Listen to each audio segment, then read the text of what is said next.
You're listening to the Rainmaking Podcast,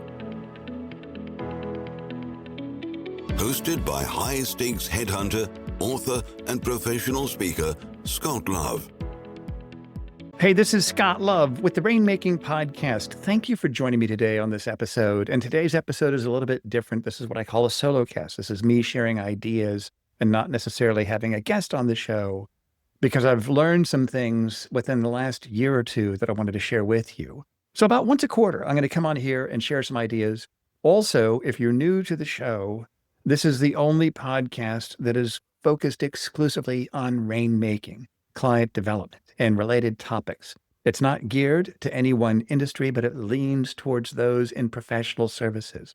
It means that you're a professional and you have to get work. You have to sell your services, and you might not use the word sell. You might do what we call client development, which means that you're building thought leadership, you're being visible, you're building a brand, a personal brand. Even though you might be in a firm that has a good amount of brand equity in the institution itself, you yourself need to have your own brand so that you get the call.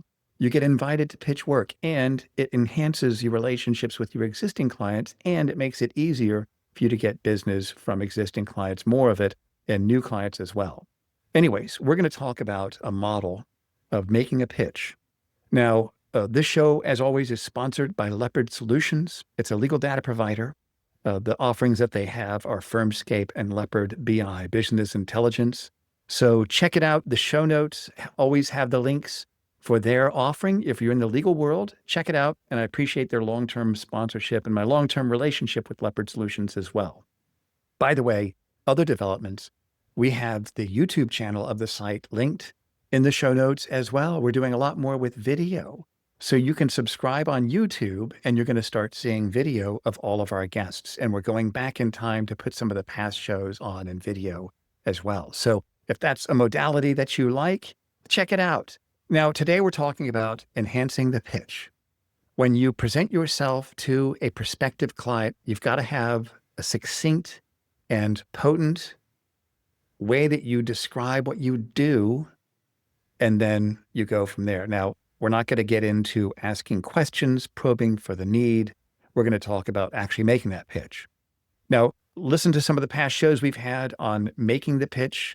Listen to the one with Terry Eisner. He did a fantastic job. It was probably about 2 months ago. But let's say you're in the room and now you have to make that pitch of your organization. And one thing I'll tell you, I spoke at a conference of elite professionals in a very unique niche of professional services. Think of it like the $1 Million Round Table. It was 2 weeks ago in Las Vegas. These are people that have been out there and they've seen it all.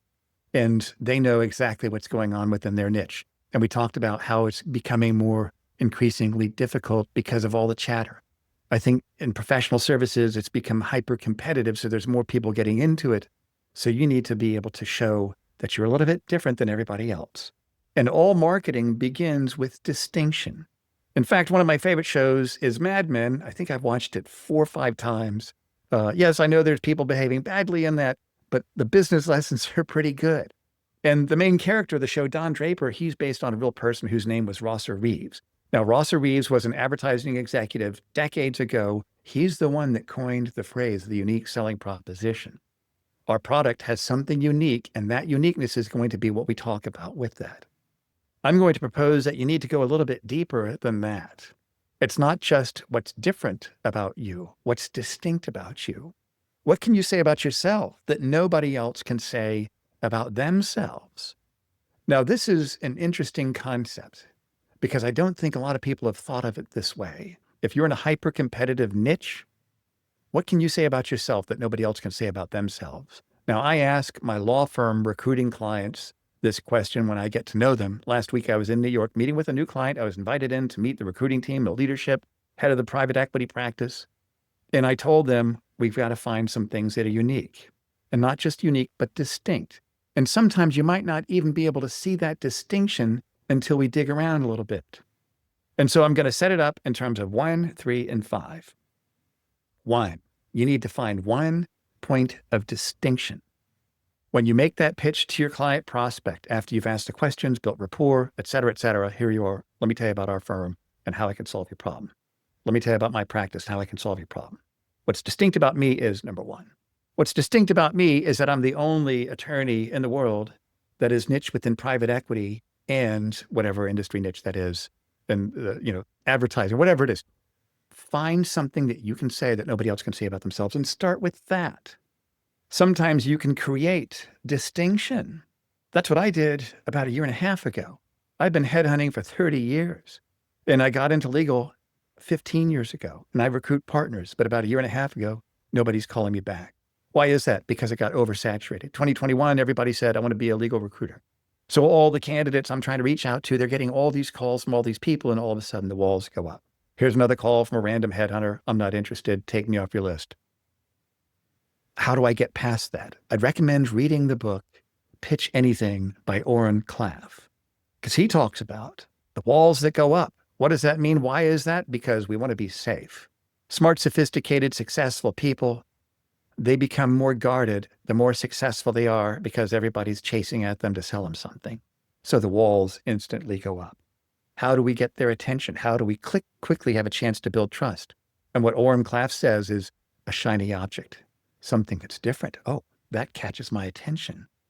Now you've got their attention. What's distinct about me is this. So what I did, I created my own distinction. I'm not telling you, I'm kind of like, my experience is kind of the lab that I use when I speak to business groups about client development.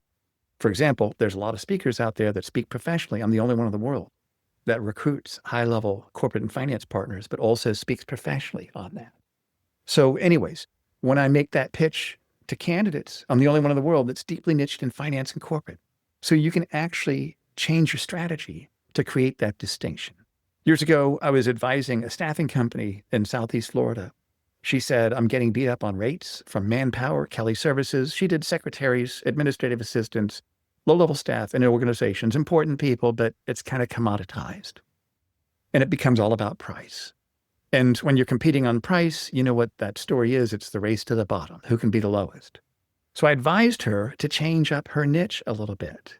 And I coached her for a series of weeks, and I came up with this. Instead of doing 10 or 15 different positions, do just one, executive assistants, and build in quality. Not just executive assistants, but executive assistants that are bilingual and have a 4-year college degree. Now you've got quality. Is price an issue? No. Now you can charge a premium fee because of the value that you deliver. And the fact that you can say, I'm the only one in Southeast Florida that recruits executive assistants who have a 4-year degree and are bilingual. Boom. You can create the distinction that quickly. So 1, 3, 5. What's distinct about you? What's distinct about us is this. And then 3 points of uniques. 3 uniques. I think I got that from the EOS book. 3 uniques. What are 3 things that are unique about you? It could be internal protocol. It could be stories that you build. It could be metrics. What's unique about us is that we have one of the top rankings in terms of metrics associated with culture. Something like that. And then 5. What's the 5? Those are 5 storyboards. What's a storyboard? A storyboard is an anecdote. It's literally a story. It's not a physical board that you carry into your meeting, but it's an anecdote about something that you can tell people that relates to what you do, but really what relates to what their problem is. And I'd recommend collecting about 10 storyboards, but really you want to have 5 that are kind of your core storyboards that you use in your conversation with your prospective clients. And it doesn't have to be 1, 2, 3, 4, 5. It can be as you have a discussion and you get a little bit closer to your client prospect. Well, you know what's interesting? We had a client with the exact same issue. This was the concern that they had, but this is what we were able to do. Now that's built on Robert Cialdini's principle of social proof. People make decisions based on decisions that others have made. That's why whenever I make a placement in a firm, I keep in touch with the partner I placed and I get stories. For example, I had a partner that strategically made a decision to join a firm as counsel because the book wasn't there. The firm did exactly what they promised to him, and within 2 years, he became a partner. That's a story that I use with a lot of people. That's what I try to do with my recruiting firm clients is find several storyboards. It takes work. It takes time. I'm high maintenance, I'm high touch, but I fly out, I meet with people, I meet with their chief marketing officer when I'm working on a retainer basis, and I get to know those few firms really, really closely. They become my anchor clients. And these are ideas I'm giving you, no matter what niche you work in, that you can come up with stories and storyboards by getting closer to your clients. Now, what I'd recommend is this: 3 action steps I'm going to give you as we bring this to a conclusion. Number 1, ask some of your closest clients, people that are friends, but if they're friends and they're clients, they're still more clients than friends. You get that. Ask them. I'm working on my business plan and I'm trying to find something that's unique and distinct about me. What is it that you see as my value? Why did you hire me? If there were 3 things that you would tell someone that's on the fence about working with me, what would those 3 things be? By asking questions that way, you get some really good data, and you can start building those storyboards that way as well. Number 1, what can you say about yourself that nobody else can say about them within your niche? Number 2, what are 3 points of unique? It could be I'm a member of a trade association, or it could be authorship. What's distinct about me is I'm this. What's unique about what I do is that this, and this. It could be a philosophy. It could be a value system. Sometimes what I'll do with some of my clients, when I get to understand their core values, that becomes a talking point, something that's not just unique, but it can also be something I use in my storyboard of potential conversation pieces when I'm pitching their opportunity to prospective candidates. You can take those same ideas, no matter what you do. This is what's distinct about me, 3 uniques about what's unique about you, and then come up with at least 5 different storyboards. I'd recommend come up with 10 to 15 and take some time. Ask your clients who are your friends, what do you think is distinct about me? What do you think is unique about me? Why did you hire me? And then start working on some of those storyboards. Now, this is planning time. This is what you do on Friday afternoon when, things are kind of winding down, or maybe Sunday night as you're working on your strategy. Spend some time in the planning room. And I promise you that you'll see a difference in how you communicate to people, and you will see an increase in how they respond. I remember giving this presentation to a banking group years ago of community banks. And you would have thought that I gave them the gold scrolls because they'd never heard anything like that. But they were hurting. They were trying to work in a hyper-competitive business with a lot of change. And I gave them some tactical ideas. It doesn't matter what type of service that you work in. I've advised people in financial services on this too, when I've spoken at some financial services conference as well in the past. Anyways, I want to thank you for taking time to listen to this. I hope these ideas make sense. If there are any guests that you have that you think would be really good on the show, please reach out. You can always reach out to the rainmakingpodcast.com and find us there. And if you got a minute, if there is a guest on this podcast that really said something that made a difference for you, please go to Apple Podcasts and give us a nice 5-star review and mention that guest by name. I'd certainly appreciate that. And I know my guest would also. Thanks for listening, and I'll see you next week. Take care. Thank you for listening to the Rainmaking Podcast. For more information about our recruiting services for international law firms, visit our website at attorneysearchgroup.com.